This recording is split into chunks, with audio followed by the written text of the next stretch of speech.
The more you try to keep me down and keep my head above the water, you can never hold me down. The more you try to block me out, that's where I kick the wall down. You can never hold me back. The more you try to put me out, the more I'll be blazing, it's too hot. The more you try to put me in the dirt, increase my work, the expert. You see the hunger in the eyes of a survivor. Swallowed my pride, washed down with some saliva. Reinvented my whole life, mental MacGyver. One door shut, another open up wider. Listen, battle drums in the distance, moving with enough force like army tank pistons. Pray for the strength of Jah to fight resistance. Fight mode, shields up, moving with resilience. With the strength of 1,000 lion and the strength of 1,000 giant, please stay strong. Please stay strong. With the strength of 1,000 elephant and the strength of 1,000 tiger, we stay strong. We stay strong. Hey everybody, it's Casey with Pinecase. It is another beautiful Tuesday afternoon. I don't know what everybody else is doing in the rest of the world, but we got like 35-degree heat, pools, suntan lines, and all sorts of weird stuff happening. So that's pretty amazing. I had to pull myself away from all of that because where our beautiful friend Thomas Vestergarrd is from, flipping Denmark, it's 4 a.m. So thank you so much for taking time out of your nap, out of the evening or the morning or whatever time you want to call that, for coming and hanging out. Man, what a thing. Like, I had caught you casually hanging out with Manny one day. First of all, Volbeat's one of my favorites. So when I seen that was like your guys's, like, you know, your intro, I was like, wait a second, what is going on over here? And then boom, two beautiful men hanging out, talking about real stuff. You covered some amazing topics that I had a really challenging time even kind of putting to such a casual platform. I was like, this is like a real thing. You guys need like a Commodore, you know, ballroom theater type space. And it's time to like open those doors up and get the ushers, people sitting down, because it is one heck of a story that not only did you survive, but you navigated with a lot of interesting people. And to come out the other side of that and to write a few books and to put yourself out there in a vulnerable way, like, I'm like, light the room, like, let's go, open the doors, like, let the people in, let them know what's going on. So yeah, I just thank you so much for hanging out with me tonight. I can't say that enough. Anytime. I'm honored to be here. Oh, thank you. So before we get into the thick of it, I just, as somebody who is I don't want to say a lover, an obsessor, maybe somebody who's always dreamed of having a library in their house, like, to write books, when and why? Like, at what point were you like, this is what I need to do? And how did that process look? Yeah, I always write stuff down, even though that I'm word blind. I wasn't very good at school, but I was in a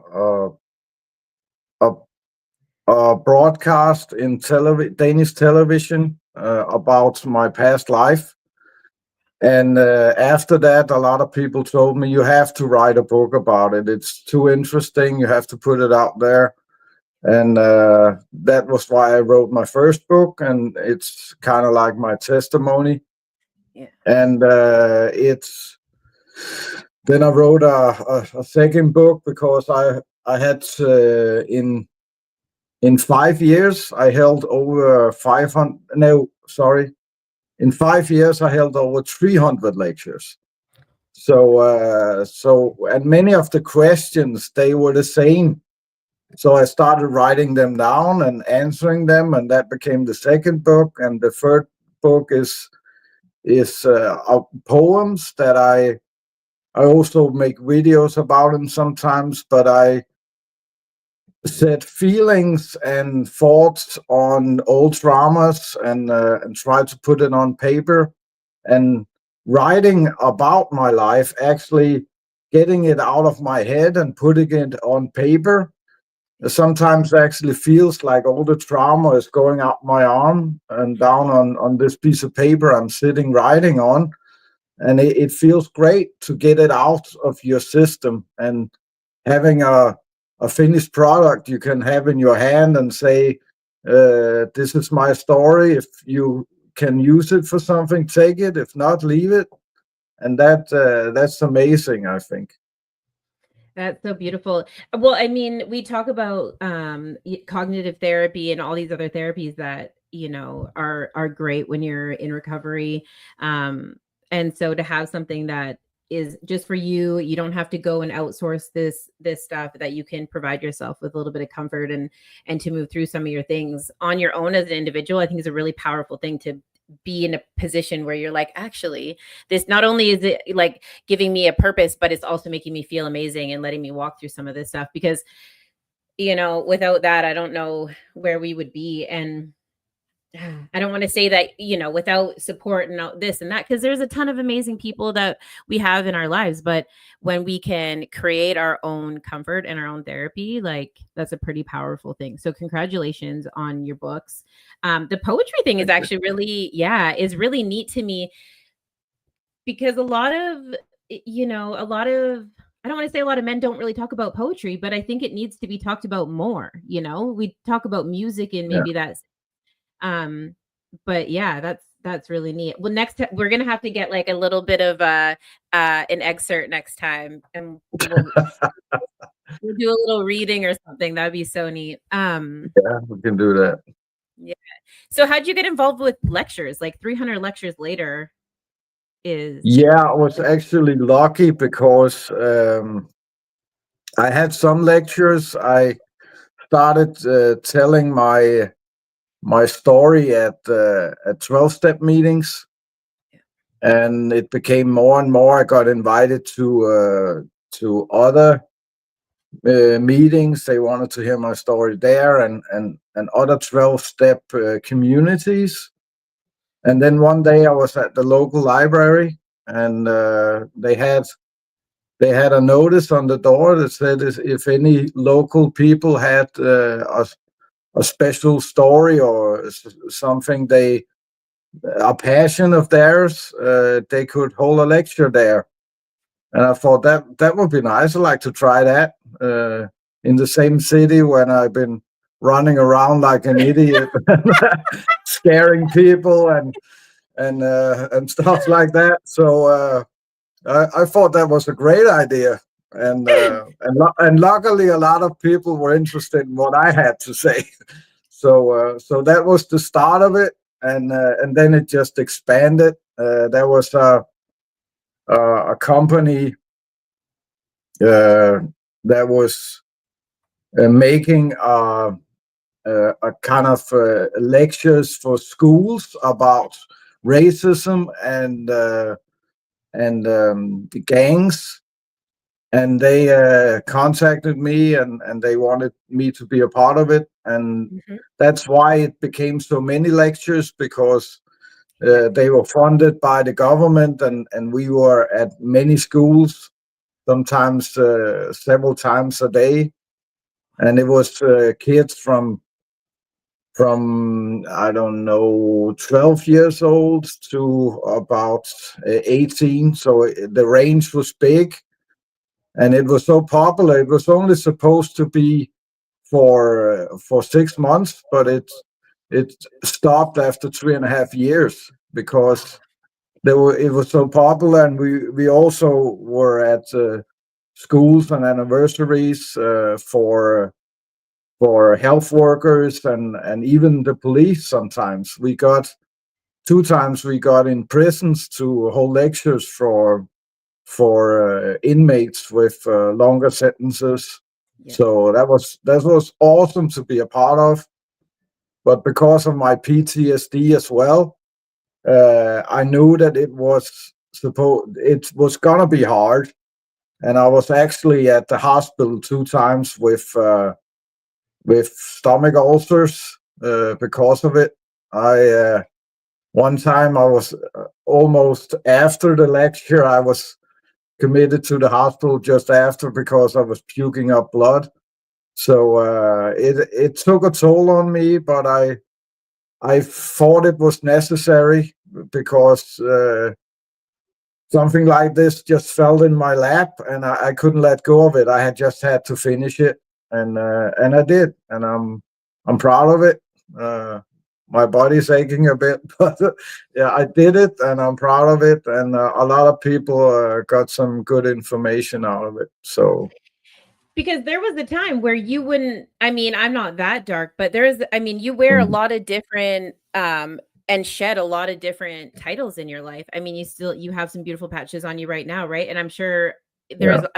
that's why I was like, I don't know how to get through all of this in a short amount of time because I have so many questions, but I'm genuinely interested in the racism part of it, because how do you go from being so rooted in belief to being in a place where you're now spreading messages and inclusiveness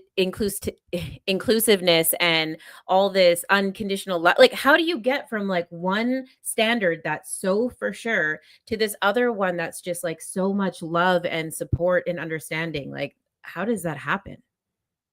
Well, I never think I really was a racist. I never Okay. had any. I never had much interactions with other races when I was a child.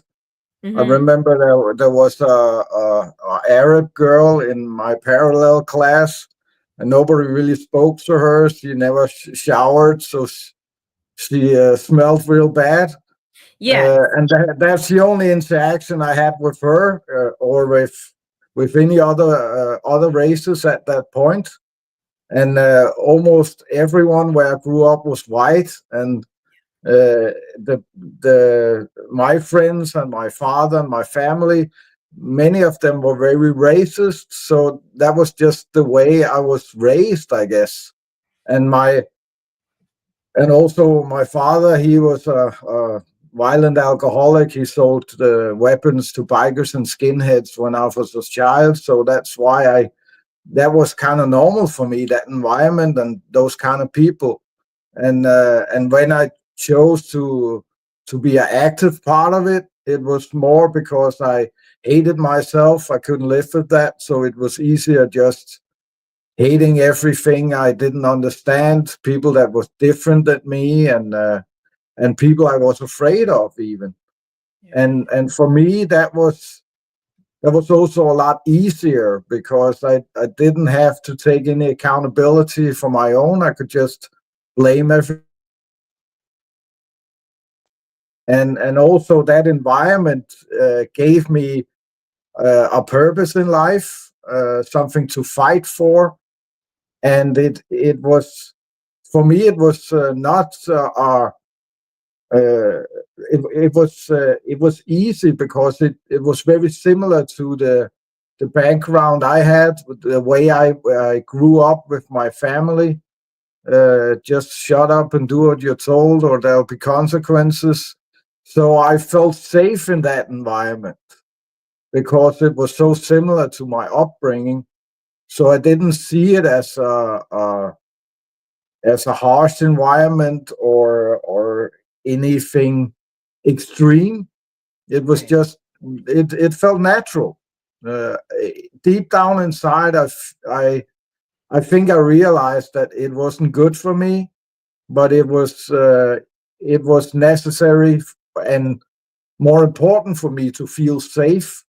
So that's why I chose to stay there. Yeah, I can But appreciate that. yeah, sorry. No, no, it's okay. I was just, a lot of people hear words like skinhead and they immediately, obviously, there's a lot of things that are attached to that. And I know a lot of people have had poor experiences, but at the core of what we're all looking for, whether it be, about race or about um, culture, interest, or whatever, is like we're all just looking for a sense of belonging. Now, not all of that looks like, some of us have to do a little bit more to get into some of these academies or groups or gangs or whatever, but at the end of the core of it, it's like, if we weren't all looking for that sense of comfort and belonging, then we wouldn't be in those situations, right? And so it's interesting to hear that that's the experience that you had with it, that it felt like home, essentially. It was the most And familiar. yeah, and because my life was such a chaos and a mess, the Nazi Party presented me with something that was it was strict. There were rules, and everything was black and white. And for me, that was in that time of my life, that was needed for me, because I couldn't figure out what was going on. Everything was chaos. It was drinking and drugs, people dying around me. So I needed more structure, and this is where I found it. I couldn't find it anywhere else. I didn't know what a core family was. I never had one. Yeah. So I didn't have a family. I could say, okay, this is where I grew up. This is all the shit I've been through. This is how it's supposed to be. I didn't know how it was supposed to be. I thought this was just life. This was normal for everyone. I just figured out later it wasn't. It was extreme, but I didn't see it as that. Yeah, well, and if that's all you know, like, how are we supposed to reference anything that's outside of our viewpoint, right? Exactly. Yeah. So then how did you become the sensitive biker? Where did this part of it kind of roll? Like, how did you go from there to there? Yeah, that's a long story. But I started in recovery about 13 years ago, and in the start of it, I made the club as well. But when I figured out I wanted to do this the sensitive biker thing, I wanted to promote the club and what I was doing personally as well, of course. And I didn't have 50,000 to make a intro video or something like that. So I thought social media will be the place to do it. And I was watching a lot of videos, and I came across one guy. I don't remember who it was, but he said that if you want to make something that you believe in, something that excites you, then make a video a day, and do it for 3 or 4 months, and or 6 months, and then if it pans out, if someone else is interested in it, then it's good. If not, then you can say to yourself, well, I did it. I set myself a goal, and I went through with it. So it will be a personal victory. I said, yeah, I can do that. And I heard another video about a guy saying if you put out 3 videos a day, then you are always relevant in some kind of way. And I said, yeah, I can do 3 videos a day. But how can I do it without using too much time on it because of my PTSD and everything else I got going on? I'm actually more busy now than I ever were when I was not on pension and working all the time. But I came up with this kind of character, making small videos about this guy with my vest on and my sunglasses, looking cool and real tough, and then taking my sunglasses off and saying something real profound and important, and then taking my sunglasses on again, like taking this facade off and showing your true colors on the inside, and then putting it on again for the audience. And I thought it was a cool way of doing it, and I can make some of those videos in a very short time. I just I think I can make 30 videos in a half an hour or something. I just change shirts every time. So for me, if I have a good day, I can make some videos, and then I have for a long time. And if I have a bad day, it's not that big of a deal, because I always have some videos on my phone. And then sharing other content creators with their videos. in the morning and evening, and then just doing it constantly every day. Even if I was sick, I think there's only 2 days in 3.5 years that I was so sick I didn't put out any videos. But 3 videos every day in 3.5 years, and now I have over 100,000 followers on Instagram, and Right. that's what started the podcast and everything. It started rolling, and the club is now Europe's largest clean and sober motorcycle fellowship. So it works. Thank you. Yes. Yes. Yeah. It's wild to me that that you accomplished that. And what was as you were saying all that, I'm like, okay, so does the discipline then from being in clubs and being, yeah, do all these things that you navigated early on set you up to have the discipline that you do now, where you're able to do these other things? Like, I'm sure there's got to be some correlation to that, because how the heck, I mean, I know a lot of people and I know a lot of content creators, and not everybody has the gumption to do that, like that, to only be sick a couple of days. So like, I mean, I'm even stuttering for like the first time on my show, because I don't usually do that, but it's really like, it's interesting to me, because I'm like, okay, so you start off young, you go through this stuff, and then, being around bikers and skinheads and all of these things, and then to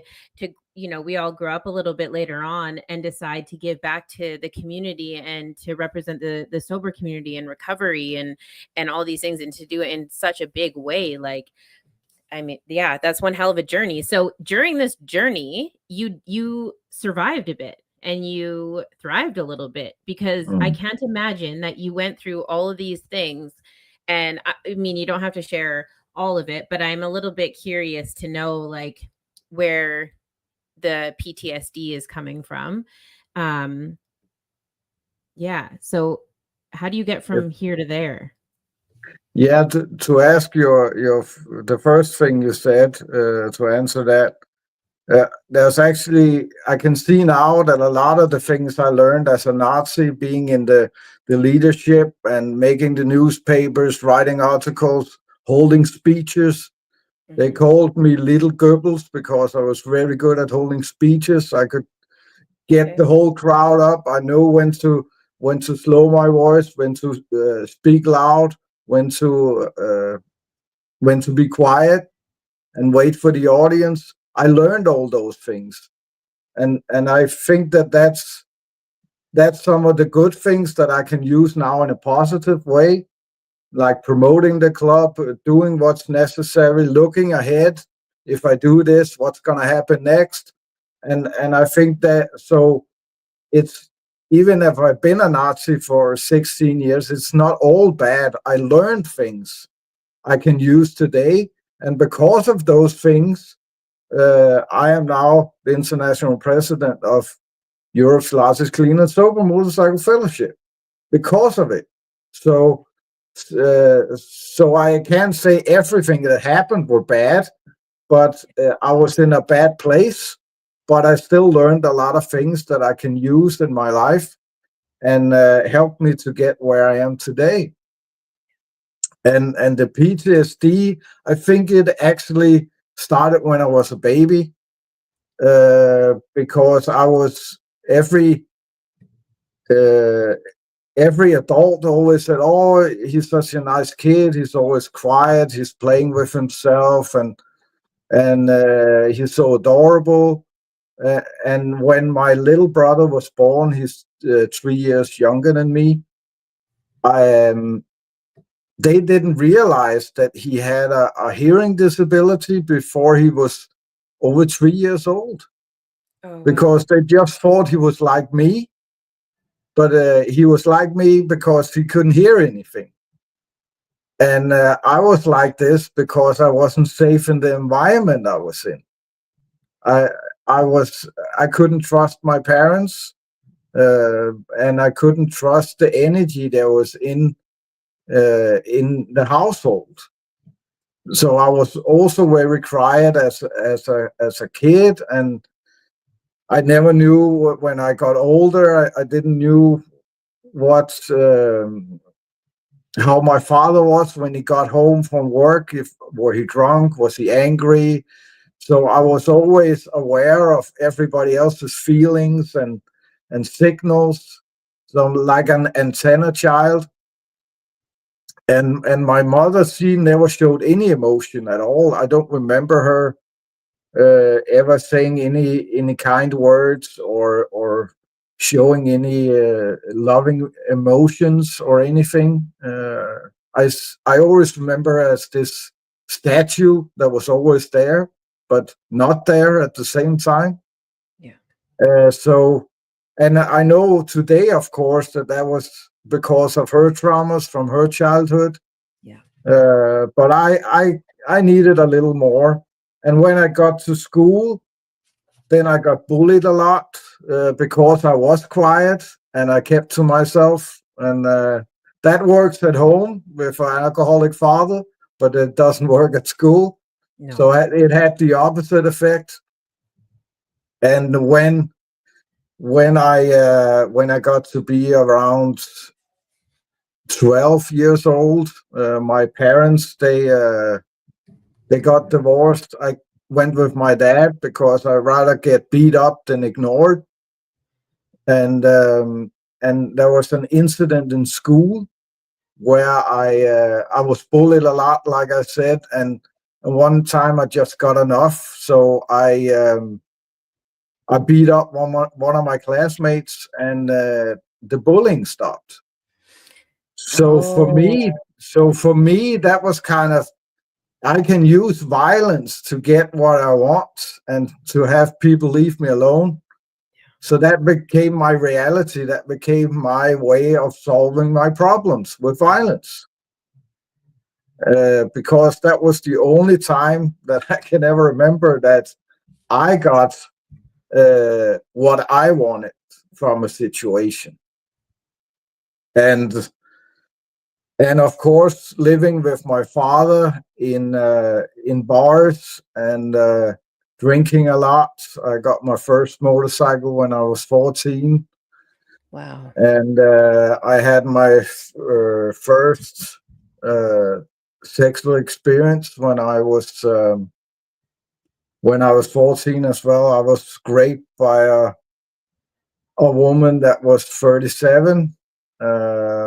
And I thought it was because at that point in time, I never had any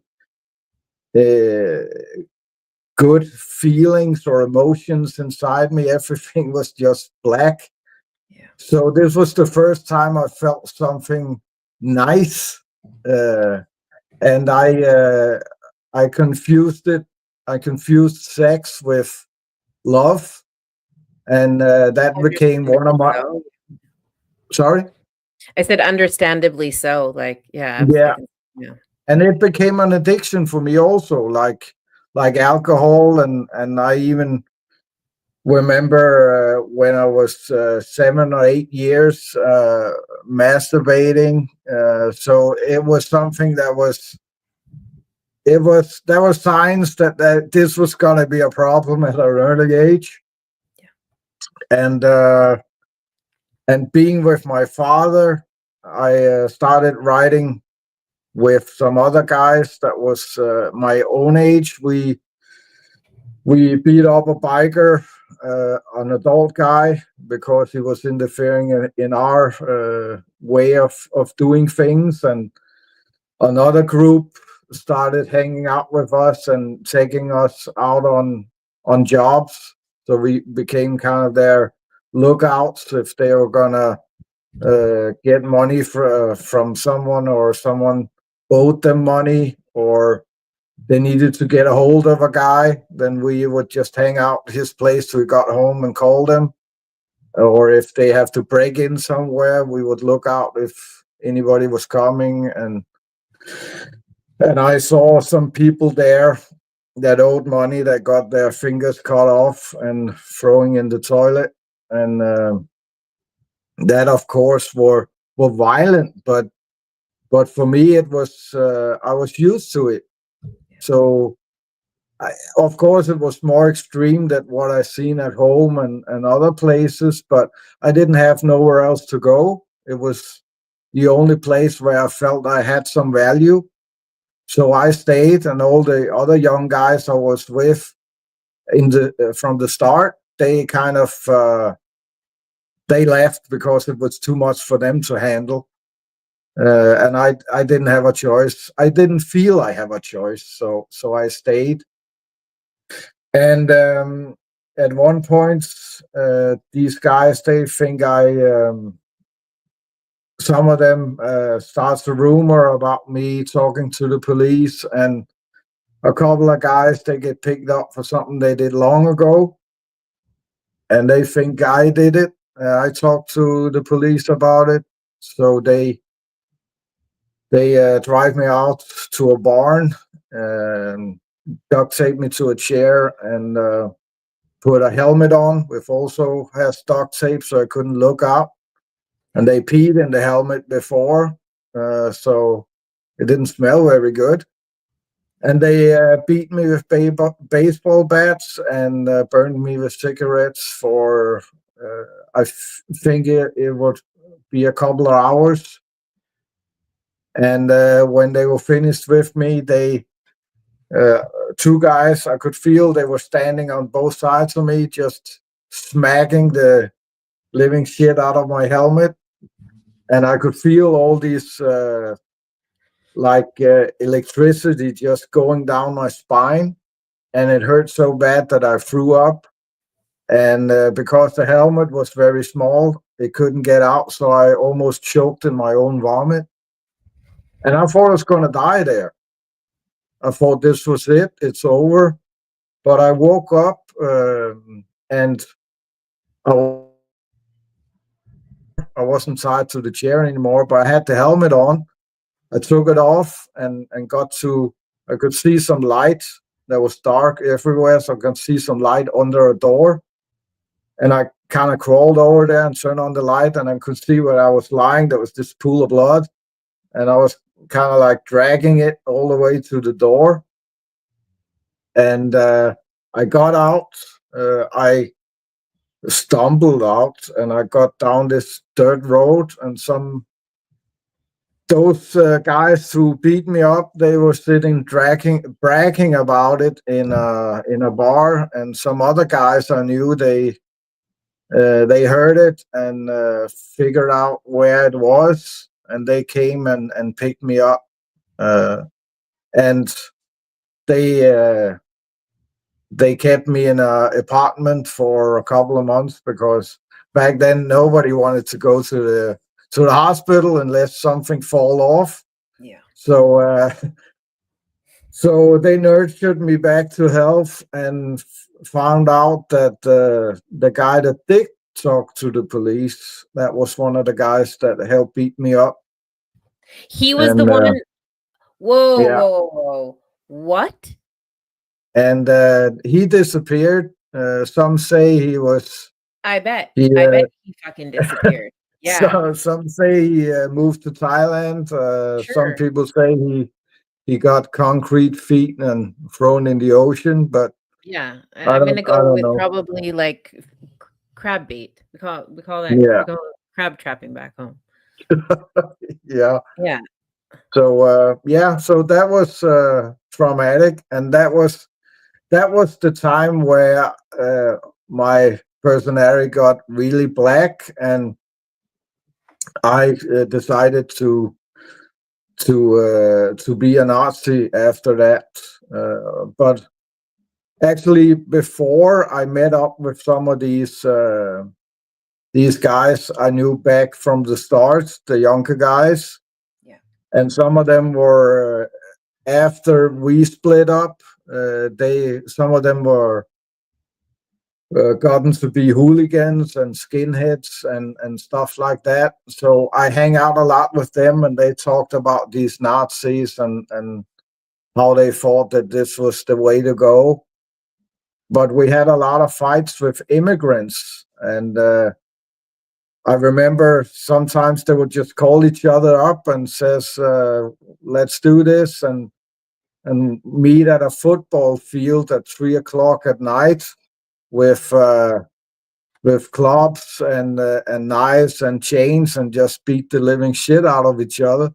And then when the sirens, we can hear the sirens in the distance, we'll just ran each direction to get away. And sometimes there was a lot of guys lying on the grass, and I don't know if they all made it, but it gave some kind of a rush, like if you see Braveheart, And they come together.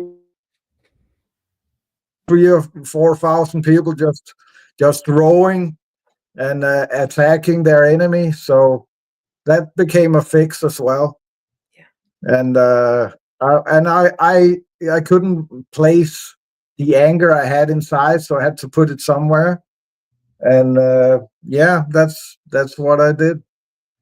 Man, well, you were saying that from the beginning. I'm in class right now in psychology, and there is like a few different types of parenting, and your parents fit into 2 different categories, and then your age. And I was like putting all the things together in my notes, and I was like, whoa, wait a second. And then it was like phallus, right as you said, masturbate, and I was like, yep, that sounds right on cue. Like it's exactly what, yeah, according to my notes, that's exactly what should be happening. So that's wild.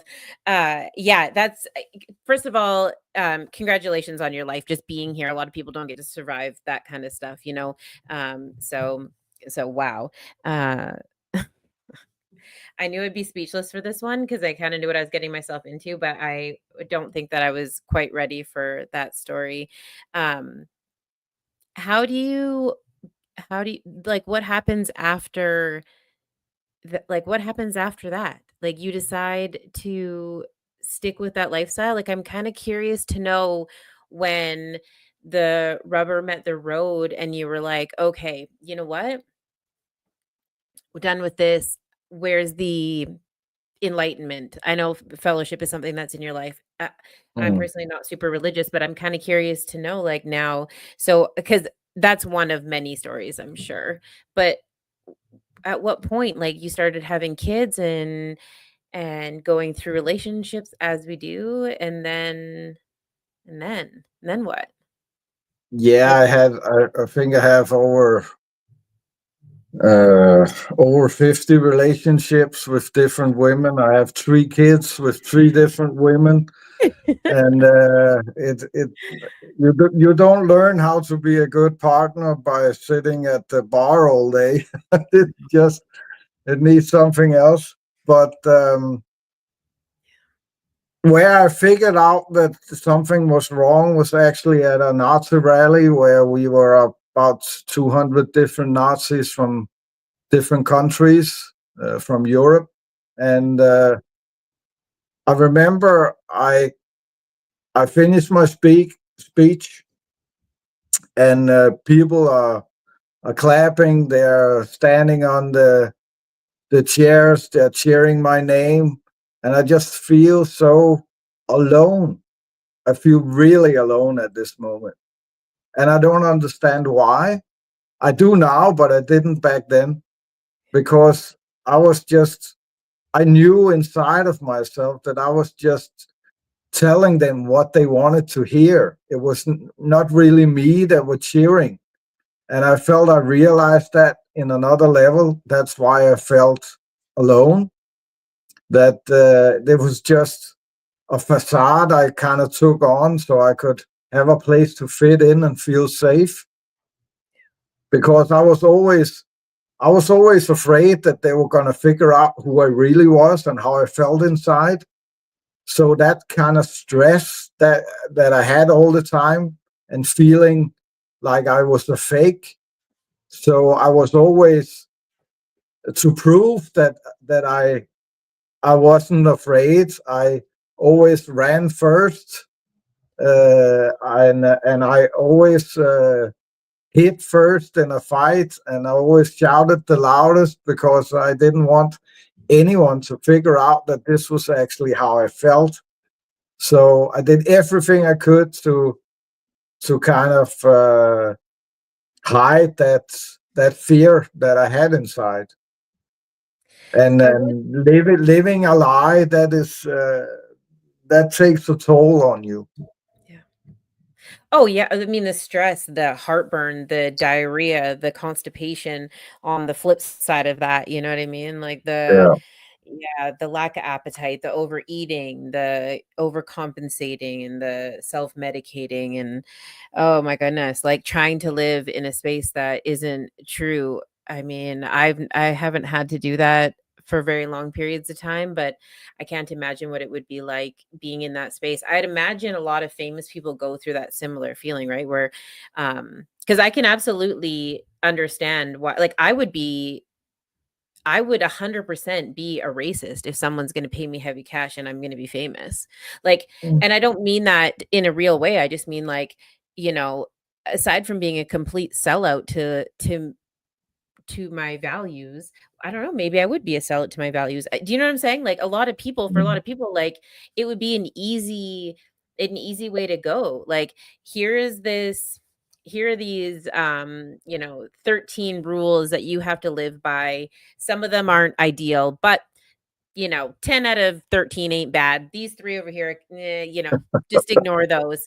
But what we're going Yeah. to do is set you up for success in a very powerful position that you're going to work through and earn. So you're going through all these stages of this situation where you're earning people's respect and you're feeling good and it's making you stand taller and put your shoulders back and your chin up and then life starts rewarding you for that, right? And you start having relationships and all these beautiful things around you and as you're navigating all this stuff to be standing at the top of that, I don't Mm. know if I would question the other three things in the 13 rules. Like whatever, sure, you want me to say Yeah. these other kind of things that maybe aren't that great to the rest of the world, whatever, it doesn't really affect me. So I can see how at the beginning that would be a very easy pathway to be led down, like, and Yeah. then People, eventually, sorry, go ahead.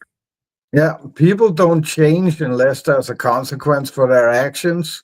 Mhm. So if there's no consequence, there's no reason to change. Yeah. And the consequences for me were too heavy.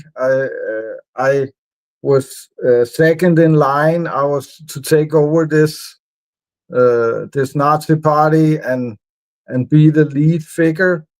Yeah. And I was forced to look at myself and say, "Do you really want this?"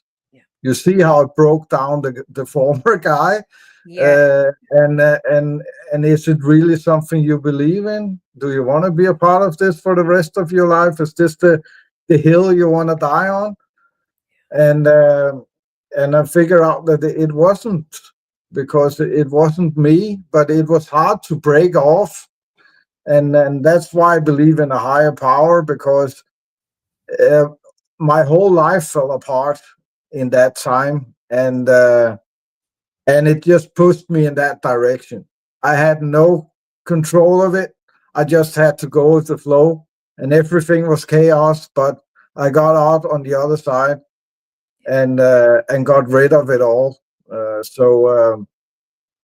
Yeah, even I even did things that I thought was the right ones, but it just pushed me further away from the place I wanted to be, because I was always Thomas the Nazi. It was the only thing I ever got praised for, and it was the only thing I knew. And I built up my whole personality, my whole character was this Thomas the Nazi. And not having that anymore, I didn't know how to live without it. And when I broke off the connection, after I lived in hiding for 4 months, but after, it was like, first it was a freeing feeling. I went out, I got my first kebab ever. I was at a gay bar talking with gays, finding out why was I afraid of you guys. and figuring out that it was actually nothing to be afraid of when I want to be curious and ask questions. Then you figure out that what you're afraid of doesn't really exist and is just in your mind.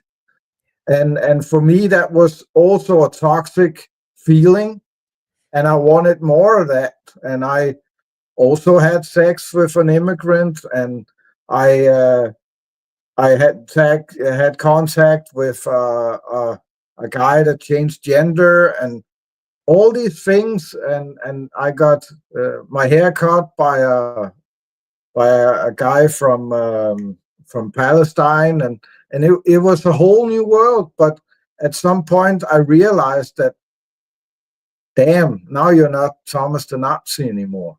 Right. And then it just fell apart because I didn't know who I was, and I even tried to unalive myself. And the thing that saved me was I had a neighbor that worked as a therapist in a drug and alcohol rehab. Mm-hmm. And I went to his place at 3 o'clock at night with tears running down my eyes, or my cheeks, sorry. And I said to him, "You have to help me because I don't know what to do." And he called out a buddy of his, and he took me to my first 12-step meeting the day after. Really? And that was huge for me, because I was used to that no one does anything for free, and everybody wants something from you. So this guy I never met just gets a phone call from his friend, and he's willing to take me to a meeting. I didn't understand that. That was a totally different world than I was used to. Yeah. And it took a very long time for me to accept that this is real. This is not some scam, and you in a minute you get the check or something like that, or you get cornered somewhere. Now you have to pay. So so that was very very frightening also, actually. Yeah, I bet. Learning to navigate in society, societal norms, and all of these things outside of the Nazi Party must have been so overwhelming, because now you don't have to focus so much on like the businesses and the things like being a part of that. It probably limited you quite a bit, right? Like, were you not going to certain places? And because you said even like your haircut, I was like, wait a second, I never really thought about how much energy you have to put into just getting through your day, right? Because if you're not trying to support businesses that aren't run by white people, and then right down to employees and things like that, like where did the bar kind of end for stuff like that? Like, what did that look like? Was it very like black and white, or was there like, oh, we got to go to Walmart, who cares if the greeter is it was very if you were in the top, it was very black and white. If you're in the grocery store and there's no white cashiers, you just leave your stuff and you go to the next store. Really? That's the way it is. You don't get served by if you're at a restaurant, there's not a white waiter inside, you leave, find another place to eat. That was the way. That was, for me, that was everyday life. Yeah. It's so interesting because that happens around you. Like, I don't know if I would notice, you know what I mean? Like, how many interactions do I have with people that maybe you know what I mean? Like, I don't know, when people leave from a restaurant that I've worked in the past, it's never dawned on me that might be the reason. I'm pretty ignorant though. And like, I grew up in in a pretty small town. I mean, I spent time in the city too, but, and so it's really fascinating to think that, that those experiences really do happen. And then yeah, trying to get through your day from beginning to end. I mean, no wonder why you had flipping heartburn and stuff, because just trying to figure out who's Yeah. working and who's not working today would be enough to like stress me out a lot. But yeah, that's really interesting. What other ways did it used to like affect your day to day, if you don't mind me asking? Yeah, I never thought of it like that, and I never got Mhm. that question before. But it um it it was just kind of natural. I thought about it all the time. Yeah. And it was like warning signs everywhere you go. If there's immigrants or people with a different color, and I always saw them as a threat because that was what I was told. Right. So I was always on guard, and there was always the threat with left wings activists as well. Yeah. So there was always this being on guard 24/7, no rest. So even if it wasn't the colored people I was looking out for, it could also be a white person that I got cornered some places where I had to fight my way out.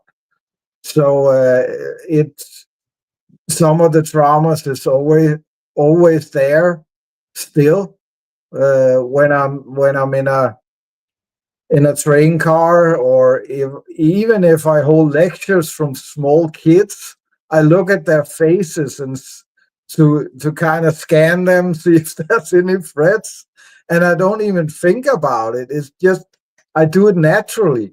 Yeah. Where's the door? Is there any other places I can get out? Is there anything I can hit with if it comes to a fight? So it's and I don't think about it. It's just my body just register window, door, bat, or something else, knife, or anything else that can be used as a weapon. And it's very tiring. I use a lot of energy on it always, and that's why it's very important for me that I need space in between all these interactions and podcasts and meetings with the club and whatnot. I need space alone. I need to not have to be aware of all of my surroundings. And sometimes it can be just lying on the couch for 2 days, looking at Netflix or reading books or just playing fucking Minecraft. Who knows? Fucking So Minecraft. Yeah, that was yeah. literally up on my computer right before I logged on. That's so funny. Yeah, fucking Minecraft.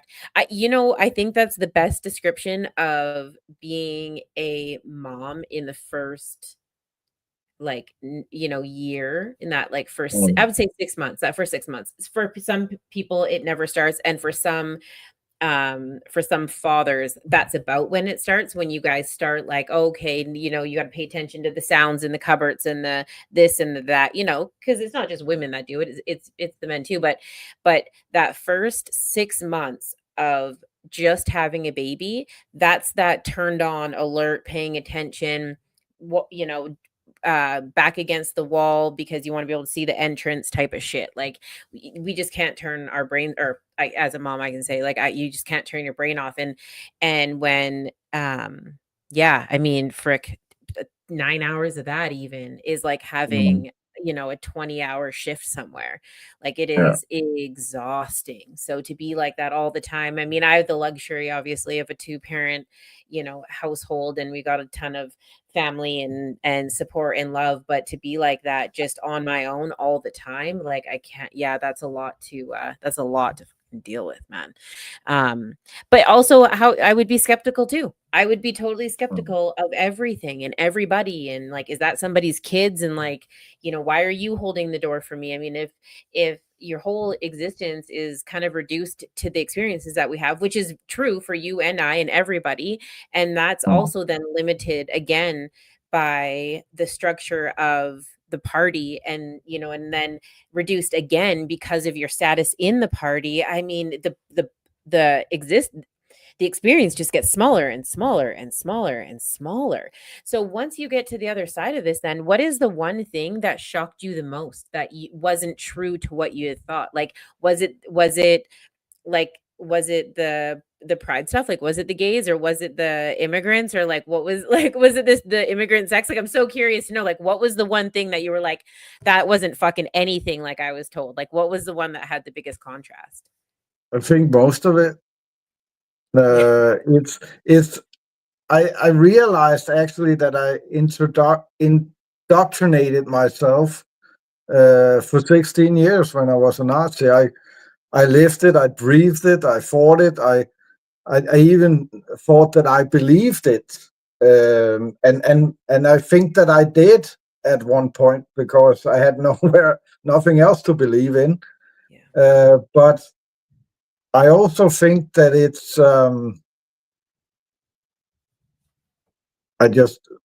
what was the question again? Sorry. No, it's okay. It was just like, what was like the biggest, Oh which one yeah, surprised you the most? Like, what one was like the furthest from yeah, the truth, I guess, is kind of what I'm curious about. yeah. I don't think there's any specific thing, Yeah. because it's but because I introduced myself so much. National Socialism is a curious thing, because it's nationalism with a socialist mindset. So it's not left and right. So it's actually kind of complicated. Okay. And I still have. I'm proud of being Danish, Yes, but of course. that doesn't make me a Nazi. No.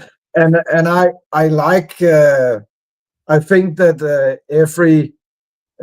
all plant-based foods should be organic, but that doesn't make me a communist.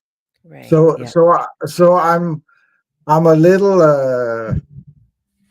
confused or conflicted about where to put my energy, and what is right and what is wrong, and it's I don't concern myself much with politics anymore, I bet. because it just gives me I get depressed and angry, and I don't Yeah. want to feel that way.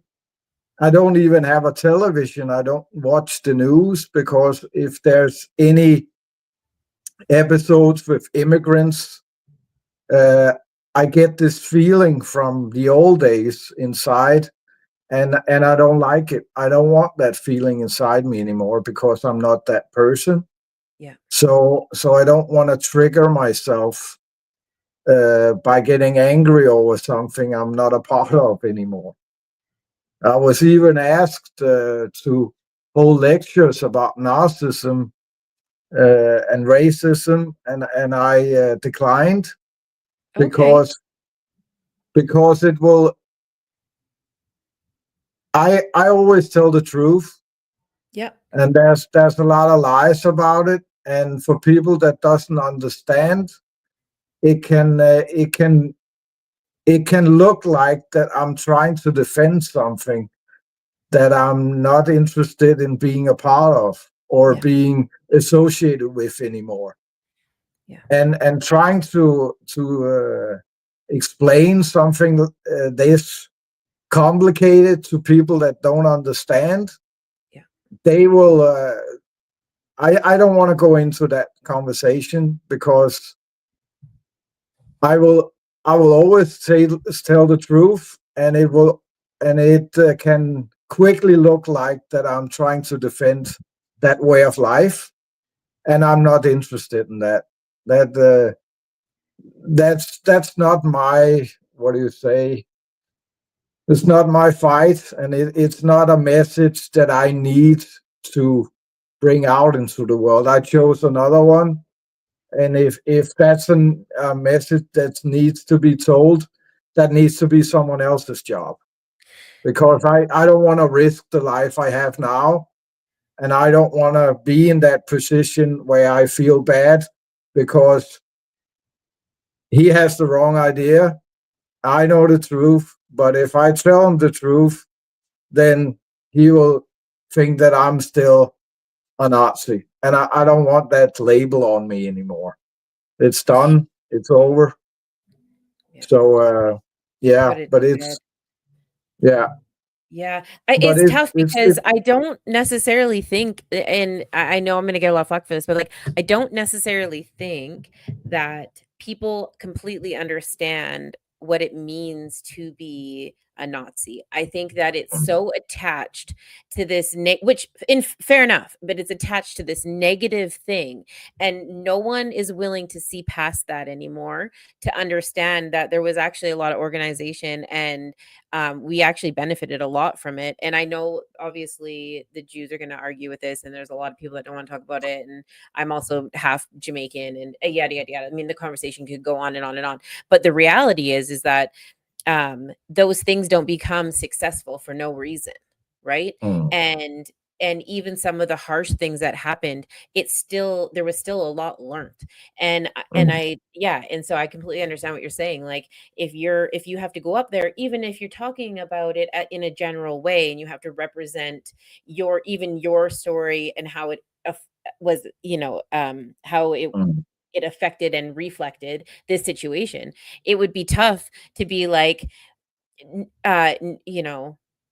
no, no, no, yes, yes, yes, and then no yeah. and yes, and not have it directly be attached to the basic, fundamentals of what it stands for, right? Because people are going to be like, but wait a second, you're a human and you're not supposed to have an opinion. We're talking, yeah, I completely understand. Like, I wouldn't want to touch that either with a 10-foot pole. So, Because I lived a black and white life, and I won't want to live that anymore because I yes, know that's not reality. That's yes, just something I need to, because I don't feel safe. So I need to fit in this box, and I don't want to live that life anymore. But I was a Nazi for 16 years. It wasn't all bad. If it had been, I wouldn't have been there. exactly. And just a little thing like, if I have discussions with people, like saying that the first country in the world that made a law that made it illegal to abuse animals, that was Nazi Germany. Yep. So, and if I even tried to have that discussion with some people, and I just had to let it go, because how can you defend that? I'm not defending it. I'm just is it. I don't. There's no right and wrong in that.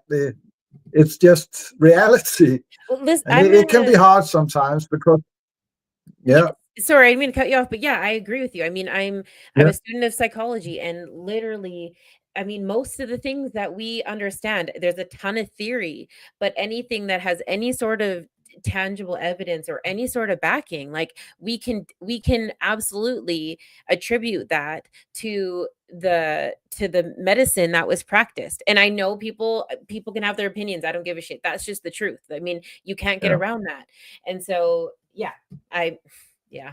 It it's unfortunate that people take advantage of situations and turn them into an ugly thing. But Nazi is not the only thing that happened with, you know?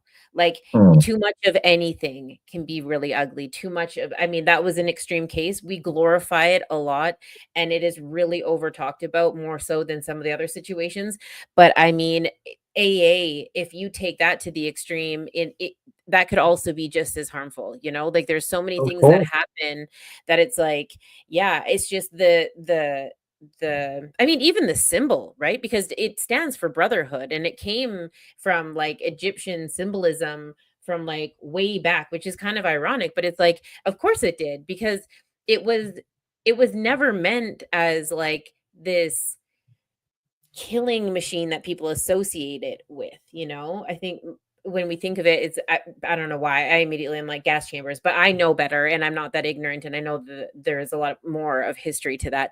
And then even if you take the cores and values out of that, like, you would live a very successful life if you didn't have to have neighbors. Like, I know some people that live out in the, do you know what I mean? Like, if Yeah, I know. nothing ever changed, like, you could live a very successful life under those rules and regulations, so to speak. And it's not much different than some of the shit that I see from totally regular folk that have that would never put a label on it. I'm like, yeah, that I see people live that way all the time, right? And maybe even more so because it's like now if you say that you're a Nazi, then people are like, "Ooh, okay. Well, I think I know what that means."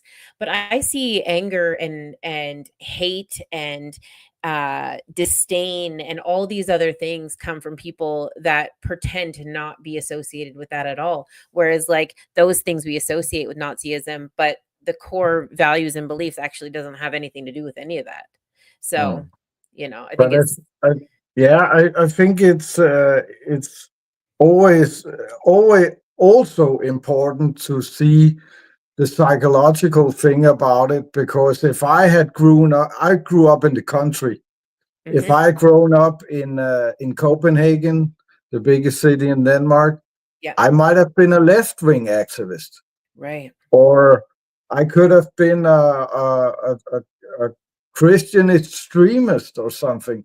Yeah. Because of my life, I needed some structure, and this is where I found it, because that was close to my upbringing, where I was, and people around me. Could have Yeah. been anything else. If I had been if I grown up in the Bible Belt, I would have been a Christian extremist. Question. But Yeah. it's just it's just the way it is, Yeah. and I think that people makes I don't see any different in white or left wing or Christian extremist. I think it's all bad, Mhm. and there's not one thing that's worse than the other. I just think uh, it's not a good way to live. If you have to use violence to prove a point, you already lost. Yeah. Yeah. Well said. Well said. Yeah. I mean, and you know what? Like, just we gotta all support each other. We're in this fucking shithole together. I mean, it's a beautiful place, and I have nothing to complain about. Really am spoiled. Like, I'm so spoiled, right? But we're all in this together. And so at this point, it's like if we have to take each other out to communicate, and we gotta be hurtful and angry, it's like that's also another thing. Like that would that's tiring too. Like I don't Mm. want to have to hate my neighbor. I don't even want to have to think about hating people. I don't even really want to hate about. I don't even want to think about people. Actually, I don't even have time for that shit. Mm. To be honest, like we're just out here trying to survive a little bit. So But um, that's also like as a hate is like drinking poison and hoping that the other person dies. It only hurts you. so I true. can I can hate my father from now and the rest of my life, but Yeah. he doesn't feel it. He's not Yeah. here. No, So it exactly. only hurts me, and it affects the people close to me. Yeah. So and giving another people that much power, uh, I learned that's not the way to live anymore. I want my own power back, and that's why I've been sober for 13 years now. Yeah. Congratulations on your sobriety. Thank you. Yeah. Yeah, that's amazing. So when you talk about sobriety, because you talked about drinking a little bit, Yeah, I mean, you're recovering from life, it kind of sounds like, because there's a lot of different things that you touched on during that conversation that um yeah, did you find that when you started focusing on sobriety, that recovery kind of came hand in hand with it? Like, did it yeah. help with like the PTSD and things like that? How did that go? Yeah, it did, because for me, stop by stopping drinking, that was not a problem, because I had so many addictions. I just switched to something else, and when that became a problem, I just switched with some other ones. So Yeah, I never saw myself as an addict, and especially not an alcoholic. of course And not. I never I I don't like alcohol, so for me that was the easiest things to give up, because I only drank it because I want to get drunk. I didn't like the taste. I didn't like anything of it, actually. It was a means to an end, so to speak. But I had to realize in recovery that I am addictive. I have an addictive personality, and I have to be aware of everything that kind of changed my mood or made me forget where I am, and gave me dopamine or was some positive feeling in my body. That can be an addiction. It can be working out. It can be looking at television, playing video games, porn, you name it, everything actually. Driving fast on a motorcycle, kind of trying to cheat death in a way, that can be addictive. Violence can be addictive. I watched so many movies when I was addicted and I was so into them that I would dream about them for 3 days afterwards. Wow.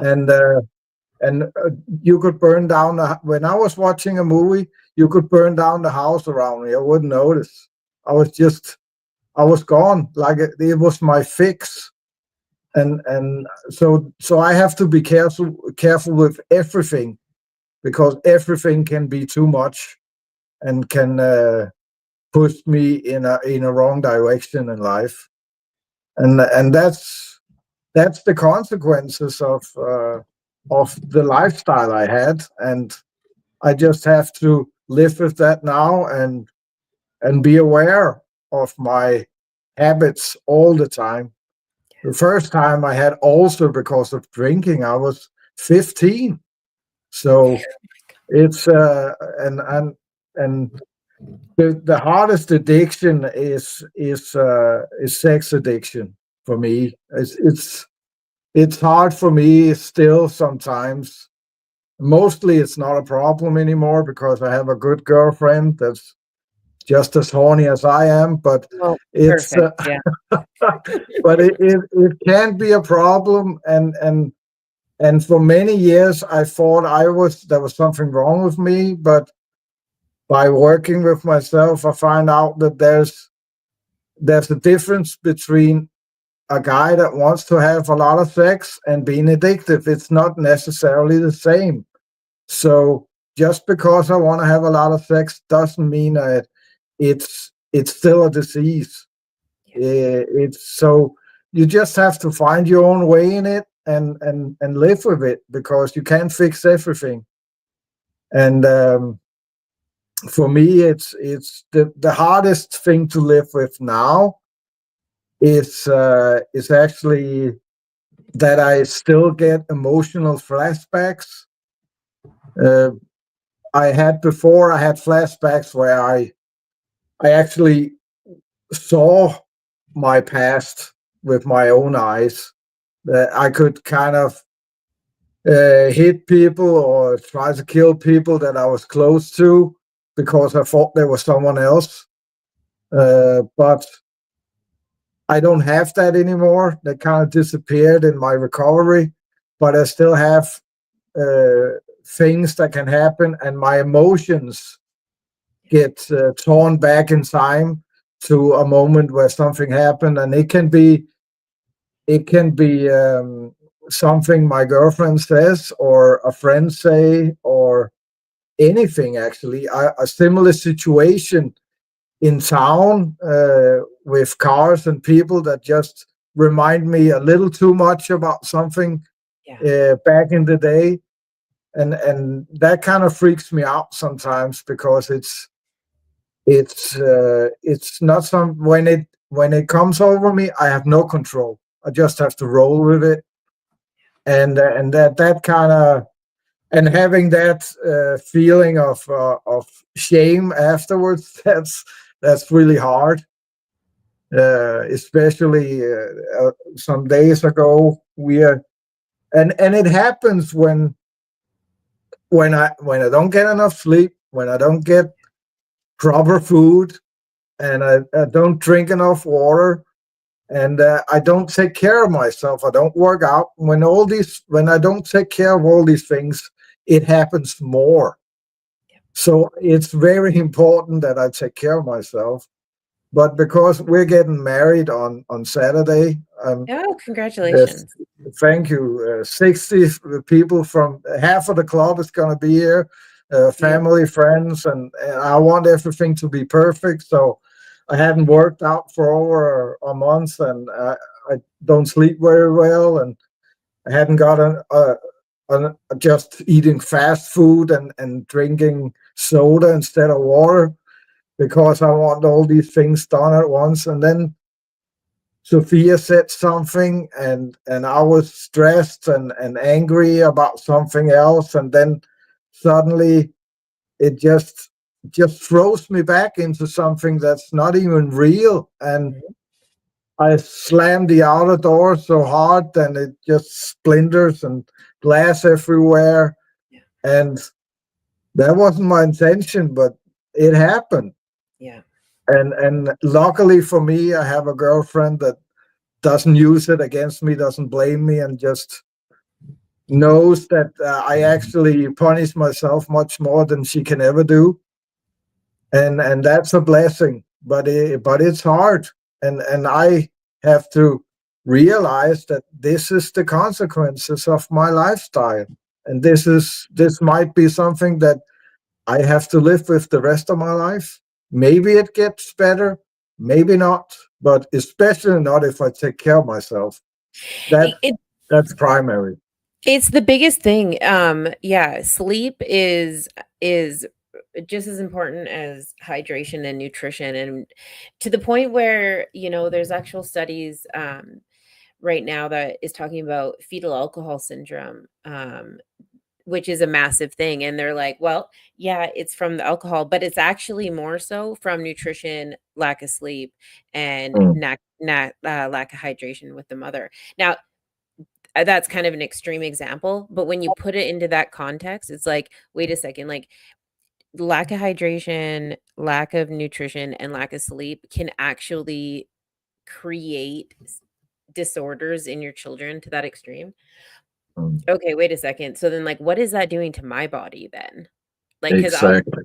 right? Like, if it actually would take a completely normal fetus and change it into something, this isn't a substance. This isn't methamphetamines. This isn't heroin. This isn't alcohol. This is just lack of proper nutrition and sleep, man. Mm. So, like, what is that doing to you when you do that? It's wild. And I always know, like, if I'm getting cranky, or if I'm feeling bloated, or if my hair doesn't feel soft, like all those things, I'm like, I need to focus on sleep, or I'm not getting enough water. It's like, okay, hold on, because we get a little bit wiser as we get a little bit older and uglier, right? And yeah, Yeah.